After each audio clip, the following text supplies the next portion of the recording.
Bismillahirrahmanirrahim.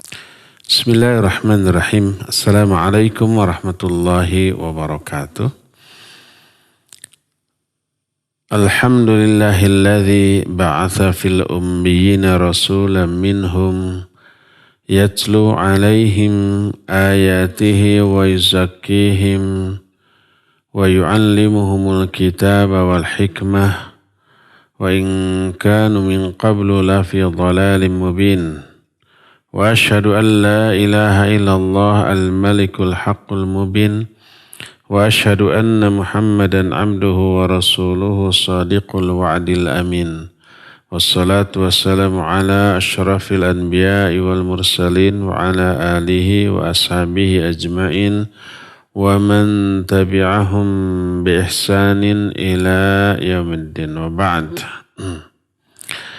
Para pendengar radio Tarbiyah Sunnah Bandung di mana saja Anda berada, juga para pendengar radio-radio lain yang ikut gabung pada siaran kajian di pagi hari ini membahas kitab Ad-Da'u wad-Dawa, juga para pemirsa TV manapun, juga para netizen melalui akun manapun, khususnya para anggota Majelis Ta'lim Mumtaz Indonesia, para alumni haji dan umroh di bawah pengelolaan Mumtaz Travel dan Nusratul Ummah Travel di mana saja Anda berada.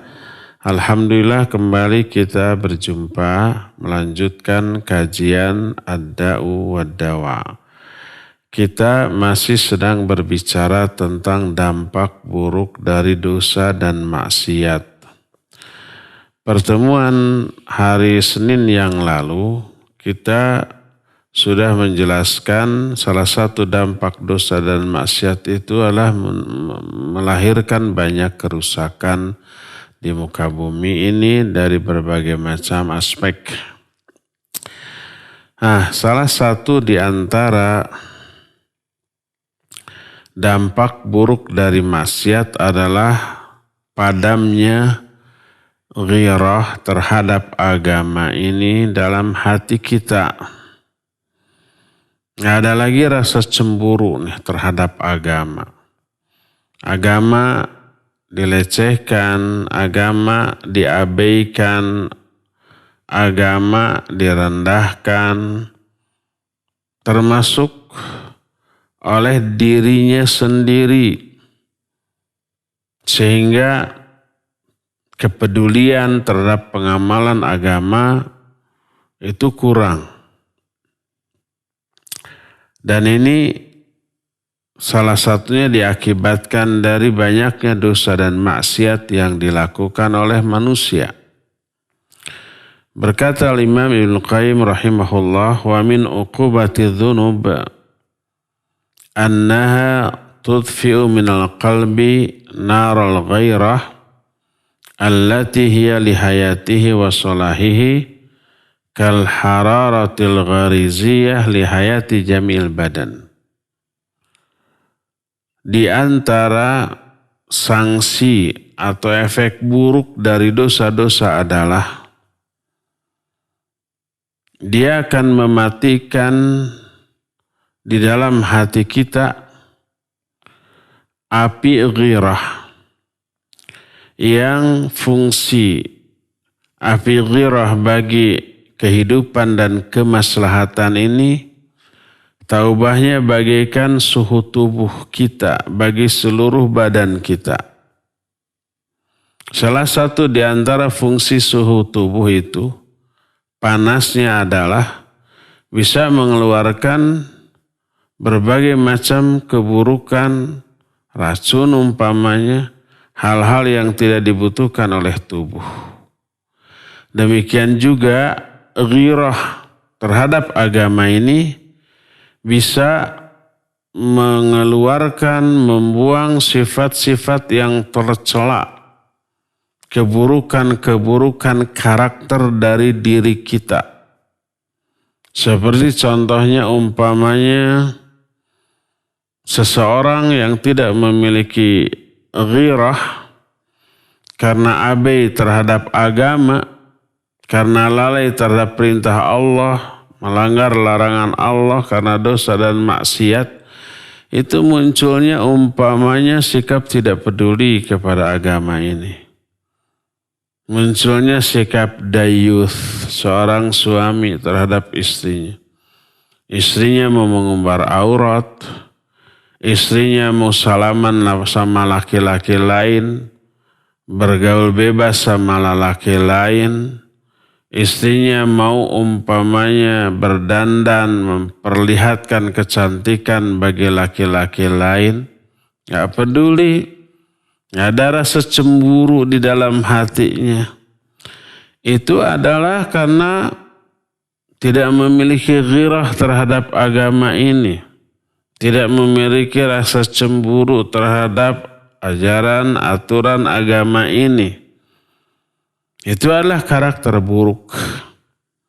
Jadi adanya rasa ghirah atau rasa cemburu terhadap agama, cemburu kalau agama ini diabaikan, dilanggar aturan-aturannya, itu bisa menghilangkan karakter-karakter seperti itu. Seperti taubahnya kir atau panasnya hawa, suhu bagi benda-benda logam, itu bisa membuang benda-benda campuran dari logam itu sehingga dilahirkan logam murni. Emas umpamanya, ketika dia itu baru ditambang, tercampur di dalamnya banyak logam-logam lainnya. Kemudian dibakar dengan suhu tertentu. Nah, panasnya suhu tertentu di dalam emas ini membuang campuran-campuran yang bisa apa? Bisa mencampuri kemurnian dari emas tersebut. Demikian juga perak, demikian juga besi. Ketika ditambang masih bercampur dengan logam-logam jenis lain. Lalu dibakar. Akhirnya terpisahkan mana besinya, mana campurannya. Seperti itulah ghirah di dalam tubuh atau jiwa manusia. Maka manusia yang paling mulia, manusia yang paling luhur, yang paling tinggi kedudukannya dan kemuliaannya adalah manusia yang paling tinggi ghirahnya, kecemburuannya terhadap dirinya, kepada keluarganya dan kepada umumnya manusia. Oleh karena itu ketika seorang sahabat namanya Sa'ad bin Ubadah radhiyallahu an, dia berkata, "Lau ra'aitu rajulan ma'imratih la darabtuhu bis-sayf ghair musaffah." Seandainya aku melihat ada seorang laki-laki berdua-dua dengan istriku, niscaya akan aku penggal tuh kepala orang tersebut dengan bagian tumpul dari pedangku. Pedang itu kan ada bagian tajamnya, ada bagian tumpulnya. Mana sih yang lebih menyakitkan, dengan bagian yang tajam atau yang tumpulnya? Bagian tumpulnya lebih membuat menderita. Kalau dengan bagian tajamnya mati enggak? Mati. Kalau dengan bagian tumpulnya mati enggak? Mati juga. Coba aja. Cuma enggak langsung patah gitu ya. Tidak langsung mati. Karena kalau dengan bagian tajamnya lepas umpamanya kepalanya, seluruh syarafnya, uratnya putus, langsung mati. Mungkin gak terasa sakit? Wallahu a'lam, mungkin. Tapi kalau dengan bagian yang tumpulnya, gak akan langsung putus ini kepala. Mungkin patah kepalanya, lehernya. Tidak langsung mati, menderita lebih dahulu. Tapi akhirnya mati juga. Kalau aku melihat ada seorang laki-laki berdua-dua dengan istriku, akan aku penggal dia dengan bagian tumpul dari pedangku. Itu karena apa? Karena cemburu. Sampai berita atau ucapan Sa'ad ini kepada Rasul alaihissalam. Lalu beliau berkata kepada para sahabatnya, "Ta'jabuna min ghairati Sa'ad? La ana aghyaru minhu wallahu aghyaru minni." Apa kalian takjub enggak dengan kecemburuan Sa'ad? Aku jauh lebih pencemburu daripada Sa'ad. Dan Allah lebih pencemburu daripada aku. Tidak ada zat yang lebih pencemburu daripada Allah Azza wa Jalla. Allah itu lebih pencemburu dibanding makhluk manapun. Sebagaimana sabda Rasul sallallahu alaihi wasallam dalam hadis yang lain, hadis Sa'ad tadi sahih riwayat Imam Bukhari dalam kitab Sahih Bukhari. Dalam masih Sahih Bukhari juga Sahih Muslim berkata Rasul sallallahu alaihi wasallam ketika beliau memberikan khutbah pada waktu salat kusuf. Salat kusuf itu salat gerhana matahari. Di dalam salat kusuf ada khutbah. Salat dulu, melakukan salat 4 rakaat di dalam 2 rakaat. Apa maknanya? Maknanya salat kusuf, salat khusuf itu 2 rakaat. Tapi di setiap rakaatnya itu ada 2 kali ruku, 2 kali bacaan Fatihah dan surat. Sehingga disebut dalam 1 rakaatnya ada 2 rakaat. Karena dalam 1 rakaatnya 2 kali ruku, 2 kali Fatihah. Biasa takbiratul ihram, baca iftitah, baca Fatihah, baca surat yang panjang. Setelah itu takbir lalu ruku. Selesai ruku baca Fatihah lagi, baca surat lagi yang panjang. Tapi tidak sepanjang yang tadi. Setelah itu takbir ruku, i'tidal, kemudian sujud dan seterusnya seperti biasa. Rakaat kedua juga begitu. Jadi dalam 1 rakaat ada 2 rakaat, dalam 2 rakaat ada 4 rakaat. Itu salat gerhana, baik bulan ataupun matahari. Setelah salam lalu khutbah. Salah satu di antara kalimat dalam khutbah itu Nabi SAW menyatakan, "Ya ummat Muhammad, ma ahadun aghyaru minallah ay yazni abduhu au tazni ammatuhu." Hai umat Muhammad, tak ada seorang pun yang lebih pencemburu. Salah satu sikap cemburu Allah adalah apabila hambanya baik laki-laki ataupun wanita berzina. Waliyadzubillah. Saking apa? Saking sayangnya, cintanya Allah kepada hambanya. Kalau umpamanya kita, naudzubillah bukan kita, seseorang berzina. Siapa yang sangat marah dengan perzinahan dia? Apa hanya istrinya? Istrinya ya pasti. Tidak hanya istrinya, anaknya, orang tuanya, kakaknya, adiknya, sahabat-sahabatnya, gemes semuanya, gitu ya. Kecewa berat tuh kepada orang seperti itu. Karena cintanya, anaknya cinta kepada ayahnya. Orang tuanya cinta kepada anaknya, saudara-saudara cinta kepada dia. Begitu terjerumus ke dalam perbuatan keji tersebut, marah semuanya. Apalagi istrinya. Apalagi Allah Subhanahu wa ta'ala.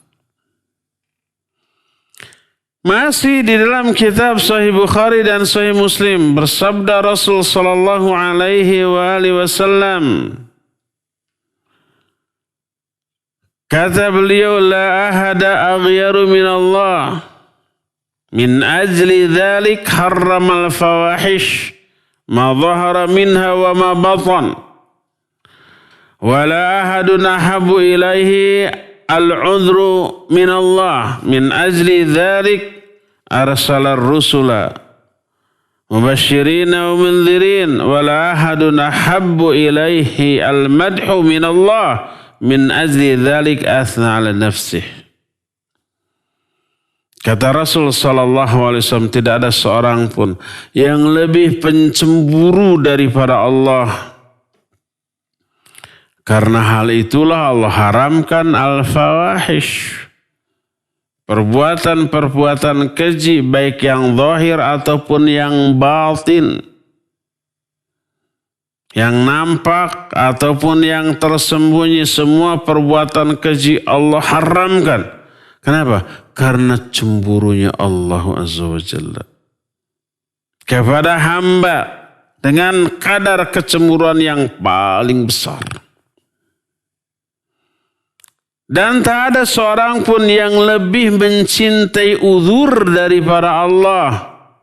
Uzur itu alasan. Allah mencintai alasan. Kalau alasan itu benar, bukan alasan yang dicari-cari, yang diada-adakan. Karena itulah Allah Azza wa Jalla mengutus para rasul untuk memberikan kabar gembira dan memberikan peringatan. Itu uzur tuh. Dan dalam syariatnya Allah banyak memberi uzur. Bolehnya umpamanya sholat sambil duduk, sambil berbaring. Bila memang ada uzur, tidak mampu untuk melakukan sholat dalam keadaan berdiri karena sakit umpamanya. Atau karena keadaan. Sholat di kendaraan, nggak akan mungkin kan sambil berdiri. Juralit nanti. Bolehnya sholat di rumah ketika ada uzur untuk ke masjid karena sakit, karena hujan, karena banjir, karena pandemi dalam kondisi tertentu. Ya ada uzur tuh. Dan pandemi ini uzurnya lebih kuat daripada hujan dan banjir. Kalau hujan nggak akan mengancam nyawa. Ada kan orang mati karena kehujanan. Kalau ini mengancam nyawa, ya uzurnya lebih kuat. Bolehnya tidak saum Ramadan bagi orang yang memang ada uzur, baik sakit, safar atau yang sejenisnya. Allah mencintai ada uzur itu. Salah satu dan uzur terbesar adalah Allah utus para nabi, para rasul. Pemberi peringatan, pemberi berita gembira.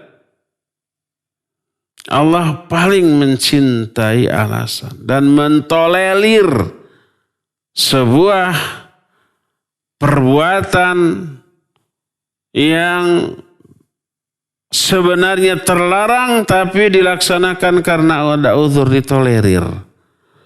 Bolehnya makan daging babi atau bangkai ketika kondisi darurat, nggak ada makanan lain lalu dia kelaparan. Yang apabila tidak makan dia akan mati, umpamanya dibolehkan. Nah, Allah mencintai uzur. Dan tak ada seorang pun yang lebih mencintai pujian daripada Allah. Oleh karena itulah Allah Azza wa Jalla menyanjung dirinya, memuji dirinya. Kita pun disyariatkan untuk memuji Allah Azza wa Jalla. Jadi jelas di dalam hadis ini Allah memadukan antara ghirah, yang mana makna asalnya, yang hukum asalnya Allah itu membenci keburukan-keburukan. Itu karena ghirah.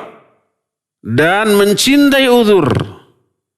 Itu semuanya melahirkan sempurnanya sifat adil Allah, rahmat Allah, dan sifat ihsan Allah. Ihsan itu berbuat baik kepada makhluknya.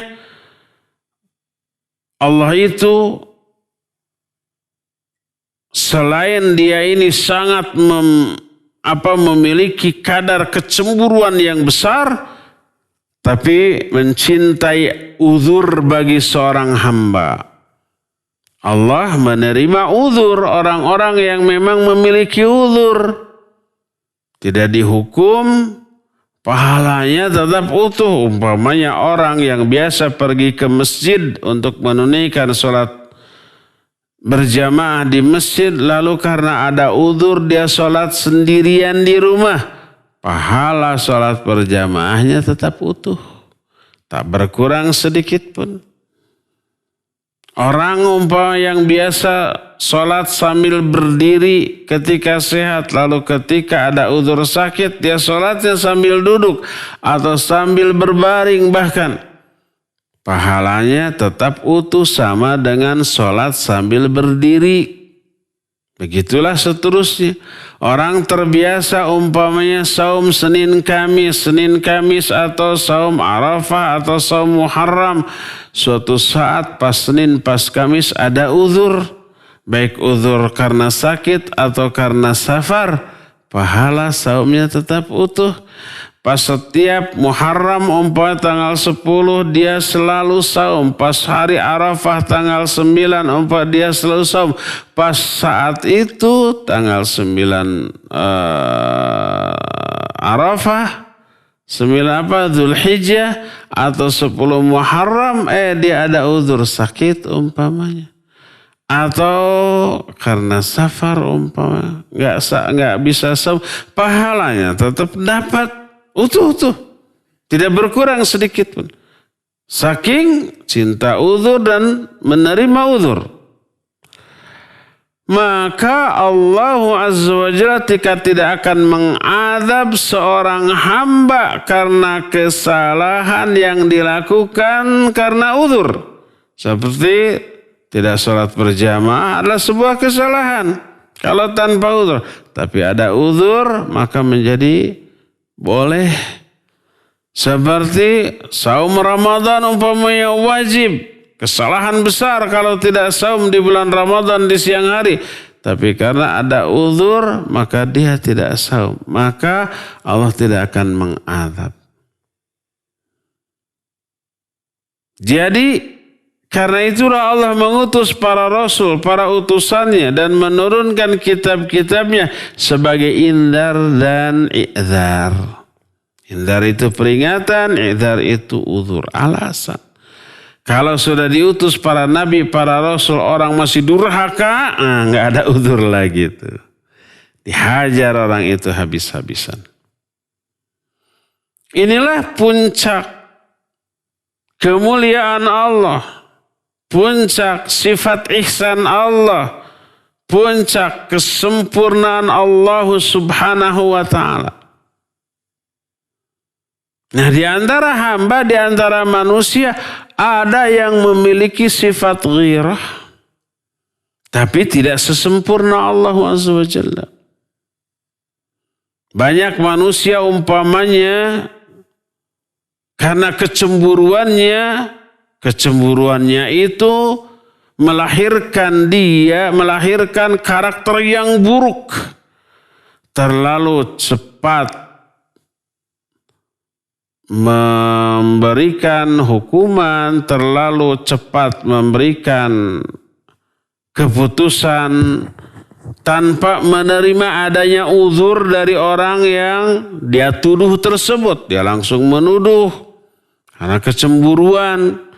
Dia langsung umpamanya memvonis tanpa ada saksi ataupun bukti yang membenarkan kecemburuannya tersebut dan seterusnya tuh. Ada yang seperti itu. Hanya karena kecurigaan dia cemburu. Lalu langsung menuduh, langsung memvonis, langsung menghukum. Dan hukuman yang sebenarnya tidak layak bagi dia untuk memberikan hukuman seperti itu. Nah, itu di sisi lain ada orang yang tidak memiliki kecemburuan menerima setiap uzur. Seorang umpamanya suami melihat istrinya berdandan satakar kebek. Arti satakar kebek itu apa ya? Berdandan secara maksimal lah gitu ya. Ditanya oleh suaminya, kamu kok berdandan itu?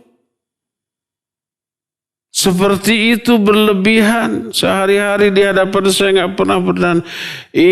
Kan ini untuk kebanggaan Bapak juga. Kalau orang-orang semua memuji kecantikan saya, keseksian saya, Bapak juga kan yang bangga. Itu uzurnya tuh alasannya. Saya mikir iya juga, itu istri siapa ya cantik begitu, seksi begitu. Nama saya sebagai suaminya disebut. Iya, akhirnya mentolerir seperti itu. Mentolerir banyak uzur yang mestinya bukan uzur. Akhirnya hilang kecemburuan ini. Anaknya umpamanya pada saat sholat subuh, ini laki-laki yang sudah remaja. Ayo kamu bangun ke masjid sholat.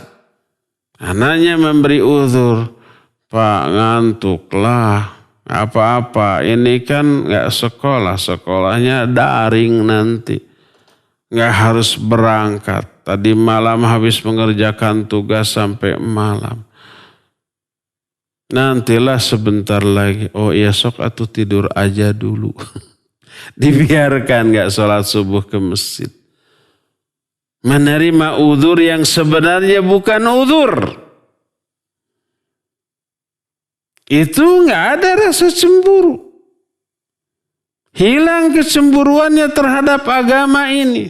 Akhirnya mentolerir semua uzur. Dan itu mengakibatkan hilangnya ghirah. Semuanya itu merupakan ghirah yang tercela, bukan terpuji. Ada ghirah yang berlebih-lebihan, ada ghirah yang terabaikan. Dua-duanya adalah hal yang buruk.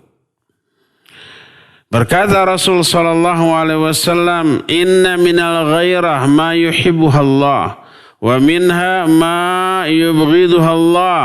Fallati yubghiduha Allah al-ghirah fi ghairi raibah. Kata Nabi SAW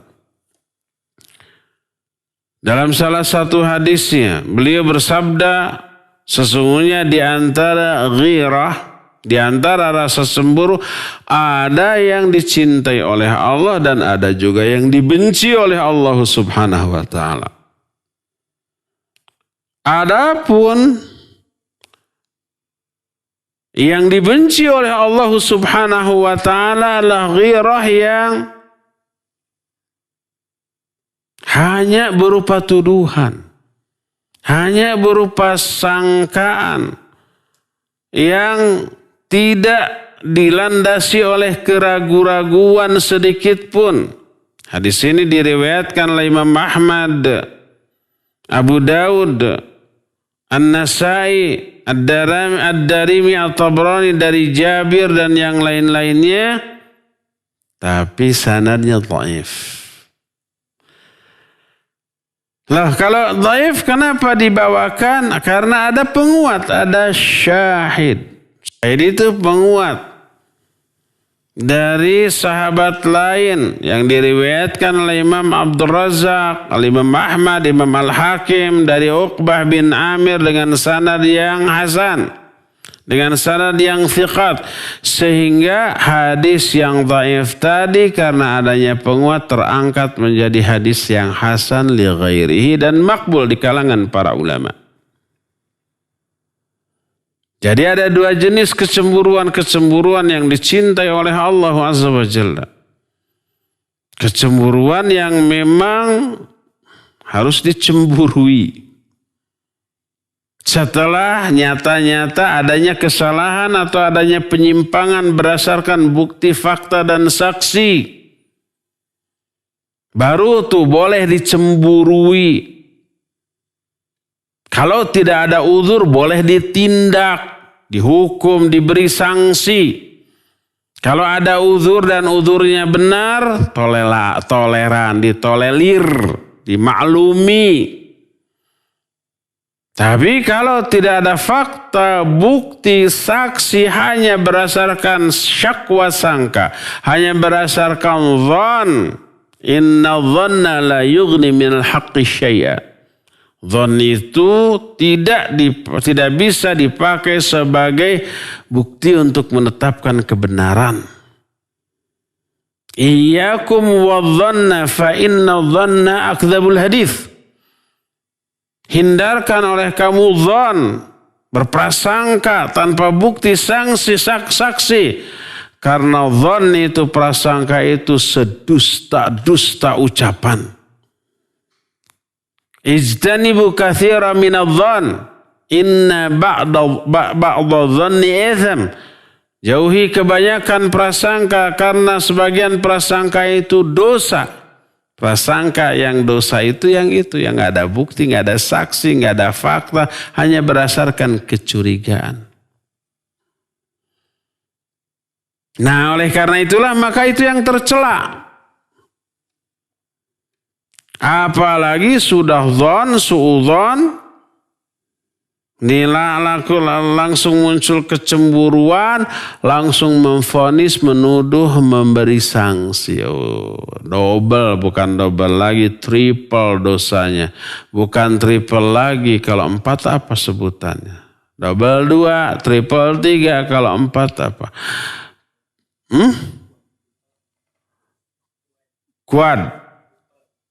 Quadruple. Benar istilah ini, quadruple, double, triple, quadruple. Jangan seperti itu. Dosanya berlipat-lipat. Melanggar ayat, melanggar hadis yang sahih tentang hal itu. Adapun yang terpuji dari ghirah atau kecemburuan adalah pertama, kecemburuan yang didasari oleh fakta, bukti, saksi tentang penyimpangan tersebut. Dan ada uzur yang memang diterima sebagai sebuah uzur. Maka siapa orang yang tidak demikian, maka dia cemburu bukan pada tempatnya. Islam mengharuskan cemburu pada tempatnya, memberi uzur pada tempatnya. Siapa yang cemburu pada tempatnya, memberi uzur pada tempatnya, itulah memberi uzur dan cemburu yang terpuji di mata Allah Subhanahu wa ta'ala. Karena Allah Subhanahu wa ta'ala di dalam dirinya berkumpul sifat-sifat kesempurnaan seluruhnya. Seluruh sifat sempurna dimiliki oleh Allah dengan kesempurnaan yang juga sempurna. Seluruh sifat Allah tidak memiliki aib, tidak memiliki kekurangan, tidak memiliki hal-hal yang tidak layak. Sudah kita terangkan. Sifat hayat Allah atau hidup Allah sempurna. Salah satu sifat Allah al-hayyu. La ilaha illallahu huwal al-hayyu al-qayyum. Allahu la ilaha illa huwal hayyul qayyum. Dalam ayat kursi itu. Allah itu al-hayyu, maha hidup. Sifat hidup Allah sempurna. Dalam arti tidak diawali oleh ketiadaan, tidak diakhiri oleh kematian. Selama hidupnya tidak terjangkiti oleh kekurangan, tidak dikenai oleh ngantuk, apalagi tertidur. La ta'khudhuhu sinatu wala naum. Kalau kehidupan kita maha tidak sempurna. Hidup kita diawali oleh ketiadaan. Sebelum kita ada, kita tiada. Hidup kita akan diakhiri oleh kematian. Selama hidupnya banyak mengalami kekurangan, kita ngantuk, kita tidur. Mungkin sekarang juga ada yang lagi dengar kajian sambil baring-baring lalu ngantuk, lalu tidur. Mungkin ada. Selama hidup kita mengalami kelelahan, kesakitan, penderitaan, semuanya. Itu serba kurang. Kalau Allah seluruh sifatnya maha sempurna.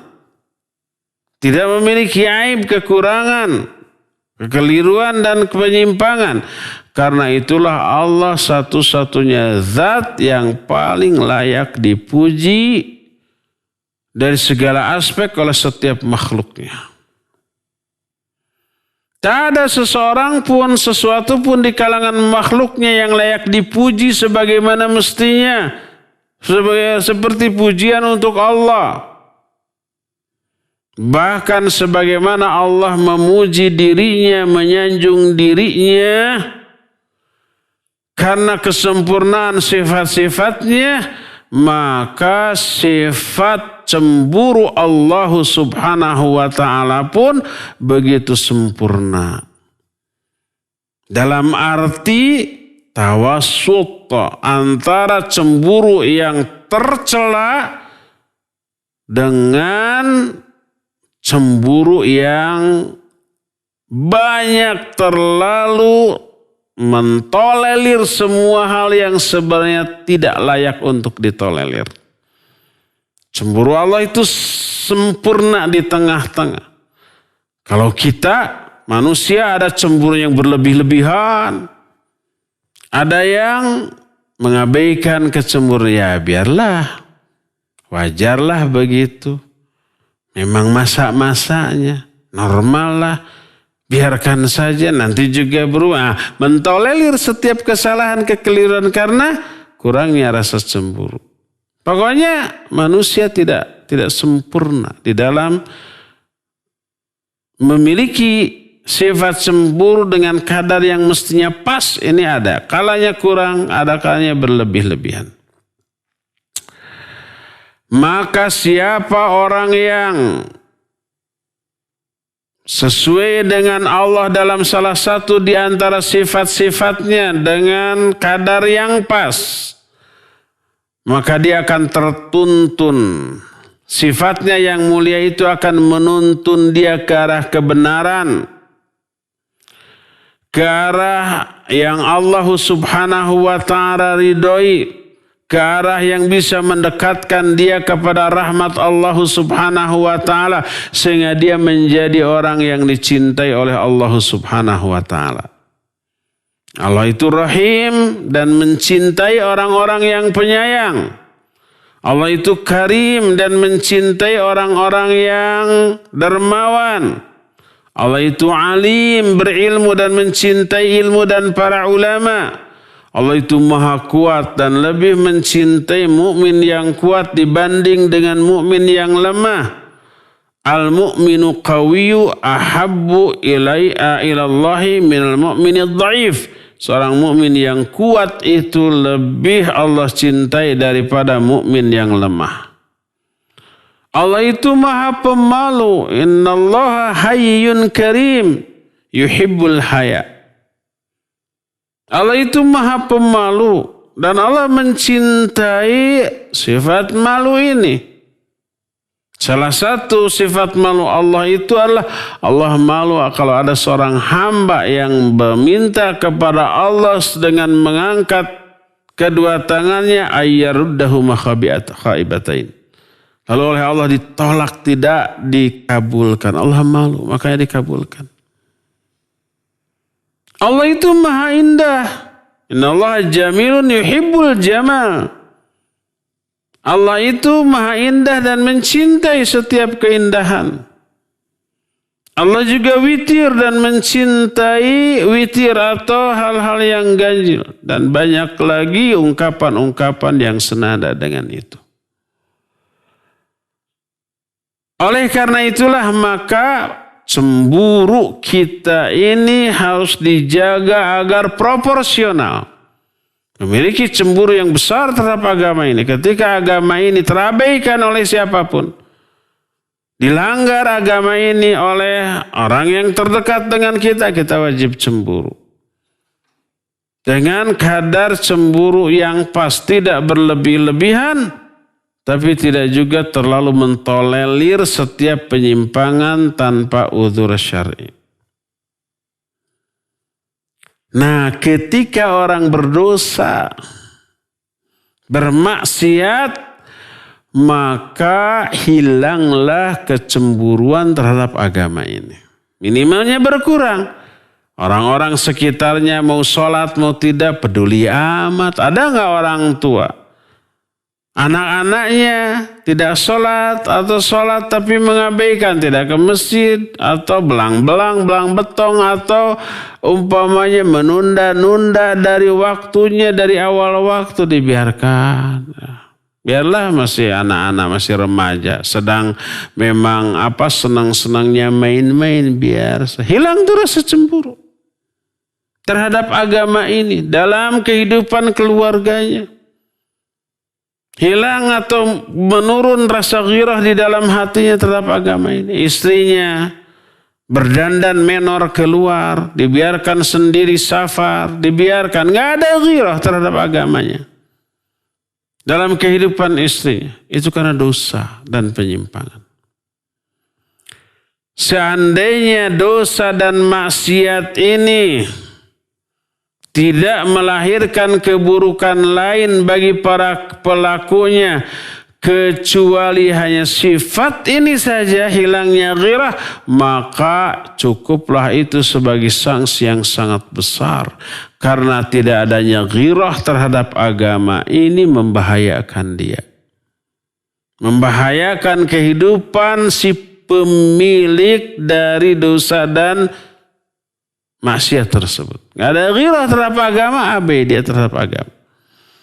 Nanti agama dilecehkan, Al-Quran dihinakan, Allah dan Rasulnya direndahkan, agama ini dihina basa oleh banyak orang. Cuek saja. Lalu mencari uzur, mencari alasan. Allah itu tetap saja mulia walaupun dihinakan oleh makhluknya. Biarkan saja. Nabi Muhammad itu tetap saja agung dan luhur ketika orang-orang menghinakannya. Jadi gak perlu panik lah. Islam ini tetap akan mulia, akan tinggi nilainya walaupun diinjak-injak orang. Makanya karena Allah kuat gak perlu dibela. Kan ada yang ngomong kayak gitu. Itu karena hilangnya ghirah.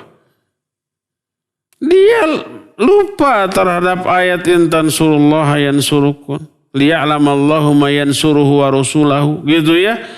Wajib kita ini membela ya agama Allah Azza wa Jalla ketika dihinakan, dilecehkan.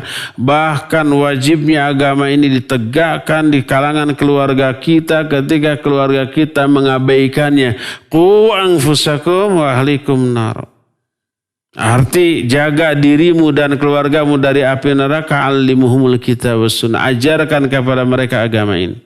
Ajarkan kitab dan sunnah. Dan tegakkan. Ketika tidak tegak maka berikan sanksi yang cukup. Kenapa Nabi SAW menyatakan murru auladakum bis shalah idza balagha sab'a sinin wadribuhum 'alaiha idza balagha 10 sinin. Perintahkan anak-anakmu itu untuk sholat ketika usia mereka 7 tahun. Pukul mereka. Kenapa harus ada pukulan sebagai hukuman? Itu karena ghirahnya terhadap agama ini. Agama diabaikan, terabaikan dalam kehidupan anak-anaknya, sanksi anak-anak itu. Walaupun harus dengan cara memukul. Kenapa suami membolehkan memukul istrinya? Karena istrinya sudah jauh dari agama. Allah menyatakan wallati takhafuna nusyuzahunna fa'idhuhunna wahjuruhunna fil madaji wadribuhunna. Kalau kamu khawatir istri-istri kamu berbuat nusyuz, nasihati, ajari dia. Kalau diajari dan dinasihati, diberi pelajaran, diberikan bimbingan, masih nusyuz, wahjuruhunna fil madaji. Pisah tempat tidur, jangan disapa, jangan ditanya, jangan diajak berbicara. Adakan GTM kepada istri, gerakan tutup mulut, biar dia berubah. Kalau setelah itu juga tidak berubah juga, apa yang terjadi? Wadribuhunna, pukul mereka. Ini sanksi yang berat. Kita akan lanjutkan kajian Islam ilmiah pembahasan kitab Ad-Da' wa Dawa pada sesi tanya jawab. Kami mengundang kepada para pendengar dan pemirsa dimanapun antum berada yang menyimak melalui siaran kami di Radio Tarbiyah Sunnah 1476 AM atau juga yang melalui siaran kami di channel YouTube, Facebook, dan Instagram Tarbiyah Sunnah Channel dimanapun antum berada. Silakan yang akan bertanya bisa melalui line telepon di nomor 022 86862637, sekali lagi di nomor 022 86862637, atau bisa melalui pesan singkat ke nomor 0811227146. Baik, khotimah azanillah wa yakum, kita akan angkat terlebih dahulu penelpon yang masuk. Ya, silakan. Ya, silakan, sudah masuk. Halo. Ya, assalamualaikum warahmatullahi wabarakatuh. Waalaikumsalam warahmatullahi wabarakatuh. Silakan, Pak. Ya. Ustaz, saya mau tanya. Allah sangat mempunyai rasa cemburu, disiram, manusia tidak. Yang saya tanyakan, Allah mencintai muslim yang kuat dan membenci pada muslim yang lemah. Mohon diberi contoh antara dua kecintaan Allah itu, yang benci, yang lemah. Sekian, assalamualaikum warahmatullahi wabarakatuh. Waalaikumsalam warahmatullahi wabarakatuh. Taib. Pak Mulyono di Margahayu, Bandung. Barakallahu fiik. Iya, ada pernyataan yang perlu diluruskan.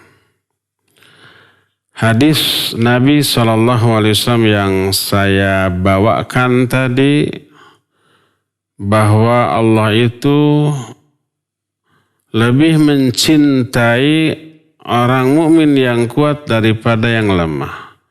Al-mu'minul qawiyyu ahabbu ilallahi minal mu'mini dhaif. Bahwa mukmin yang kuat lebih Allah cintai daripada mukmin yang lemah.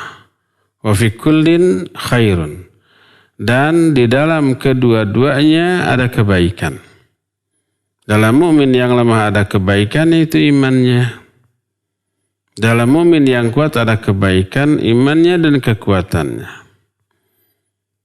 Jadi tidak berarti mukmin yang lemah itu dibenci oleh Allah, tidak. Mukmin yang lemah dicintai oleh Allah sesuai dengan kadar iman yang dimilikinya. Dicintai. Tapi Allah lebih mencintai mukmin yang kuat. Berdasarkan hal itulah maka jangan difahami mukmin yang lemah dibenci oleh Allah, tidak. Karena Nabi menyatakan wa fi kullin khairun. Di dalam kedua-duanya masing-masing mukmin yang kuat dan mukmin yang lemah tersebut ada kebaikan. Karena kebaikannya maka Allah tetap mencintai mukmin yang lemah. Tapi Allah lebih mencintai mukmin yang kuat. Demikian Pak Mulia, jadi dua-duanya dicintai oleh Allah, tidak berarti dibenci. Hanya Allah lebih mencintai mukmin yang kuat karena kelebihannya. Kekuatannya bisa bermanfaat, maslahat bagi orang lain. Apakah kekuatan imannya atau kekuatan fisiknya? Syekh Al-Utsaimin rahimahullah menyatakan yang dimaksudlah kekuatan iman. Kekuatan fisik yang tidak disertai dengan kekuatan iman bisa berbuat zalim kepada yang lemah. Tapi kalau kekuatan iman, ya, imannya yang kadar iman yang kuat, maka kelemahannya bisa tertutupi. Betapa banyak orang yang fisiknya lemah, ibadahnya lebih kuat. Para atlet, ya, yang kuat-kuat bisa mengangkat umpamanya 2 kali bobot badannya. Coba umpamanya disuruh taraweh di Masjidil Haram, belum tentu mampu. Atau umpamanya sholat agak lama, gemeter ini lutut. Padahal mengangkat barbel yang kuat dia nggak gemeter.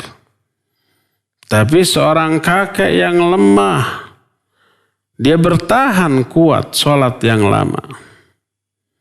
Orang banyak yang kuat suruh saum Ramadan nggak tahan. Tapi orang yang lemah fisiknya seperti nenek-nenek, kakek-kakek, manula. Karena kekuatan imannya mereka rajin saumnya, saum Senin Kamis. Apalagi umpamanya saum Ramadan. Jadi lihat kekuatan iman. Apabila kekuatan iman ditunjang dengan kekuatan fisik, wah ini sempurna. Allah lebih mencintai. Karena kekuatan fisiknya mengakibatkan ditunjang dengan kekuatan iman, kualitas ibadah dan kuantitasnya lebih bagus lagi. Kalau sholat dia bisa jauh lebih lama. Kalau umpamanya belajar mengkaji karena kekuatan iman dan fisiknya itu bisa lebih lama. Imannya kuat, fisiknya lemah, pas ngaji ngantuk, terkantuk-kantuk. Pinggangnya panas, harus nyender gitu ya. Bantalnya harus jadikan sandaran atau alas duduk dan alas sandarannya. Kalau enggak, sakit. Tapi kalau yang kuat fisik, kuat iman, insya Allah durasi belajarnya lebih lama. Saumnya bisa lebih rajin. Salatnya bisa lebih lama dan lebih banyak. Ya, membantu orangnya bisa lebih banyak dan lebih kuat. Ya, demikian wallahu a'lam bishawab. Silakan. Syukran Ustaz atas jawabannya, dan kita beralih ke penanya berikutnya dari hamba Allah, dan beliau tidak menyebutkan namanya. Afwan Ustaz, saya ingin bertanya tentang anak saya yang mengalami sedikit gangguan fungsi otak. Saat ini sedang minum obat dari psikiater dan trauma, dibully oleh teman-temannya. Jika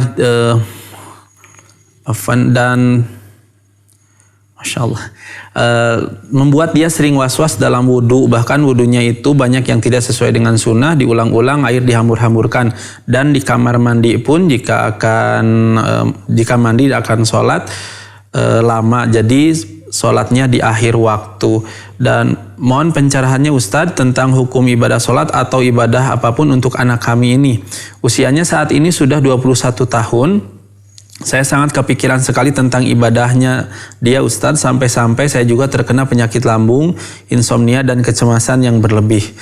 Semoga Allah ampuni saya ya Ustadz, dan mohon nasihatnya. Syukran, jazakumullahu khairan. Ya, afwan wa jazakallahu khairan. Anaknya penyakit apa tadi? Trauma karena dibully oleh teman-temannya. Dibulinya karena apa? Tidak disebutkan Ustadz. Taib, barakallahu fiik. Ya, sering dibully oleh kawan-kawannya, melahirkan trauma. Salah satu efek buruknya was-was. Kalau wudu diulang gitu, kalau mandi lama gitu. Saya nggak tahu apa ada hubungan nggak karena trauma dibully dengan was-was ketika wudu. Kecuali kalau dibulinya dalam hal wudu. Kamu mau wudhu teh gitu ya, asal tuh banyak yang nggak basuh, tuh lihat kakinya masih ada yang kering, dasar sembrono.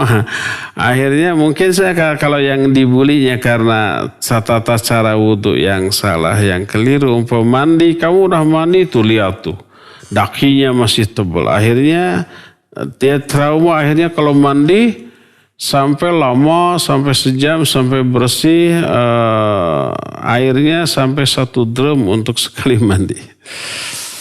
Apakah begitu? Taib, barakallahu fiik. Ya, kalau itu yang terjadi, mandi yang dibulinya karena kekeliruan dalam hal wudu dan mandi. Kalau dibulinya aspek lain tapi berpengaruh kepada wudu dan mandi, saya pikir nggak ada hubungannya. Tapi ala kulli hal, berikan pengertian kepada anak untuk menghilangkan sikap was-wasnya. Jelaskan tata cara wudhu yang benar, tanamkan keyakinan bahwa itulah cara yang benar. Maka was-wasnya insya Allah akan hilang. Asal wudhunya itu memenuhi tata cara wudhu yang diajarkan oleh Nabi SAW, yakinlah bahwa itu benar. Demikian juga dalam hal mandi gitu. Cukup mandi itu begini sebagaimana dituntunkan oleh syariat.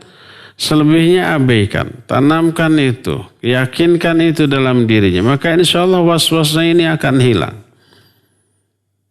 Kalau memang hanya karena was-was dalam hal itu. Jadi sikap was-was di dalam cara ibadah itu karena ketidaktahuan, karena kebodohan. Akhirnya timbul was-was. Akhirnya dari was-was ini lahir amalan yang berlebihan. Wudunya bisa lebih dari 3 kali. Diulang-ulang lagi. Berefek juga ke sholat. Tuh rasanya sholatnya barusan tidak sah. Diulang lagi. Di tengah jalan, aduh tadi kayaknya ada kekeliruan. Dibatalkan lagi sholatnya. Diulang lagi dari awal. Was-was seperti itu karena kebodohan. Karena ketidaktahuan tentang syariat. Ya, tanamkan itu.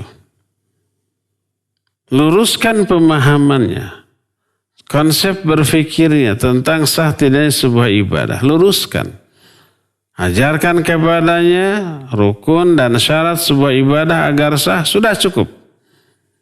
Dan abaikan yang lain. Justru kalau berlebih-lebihan dalam hal ini. Menjerumuskan dia ke dalam kebidahan.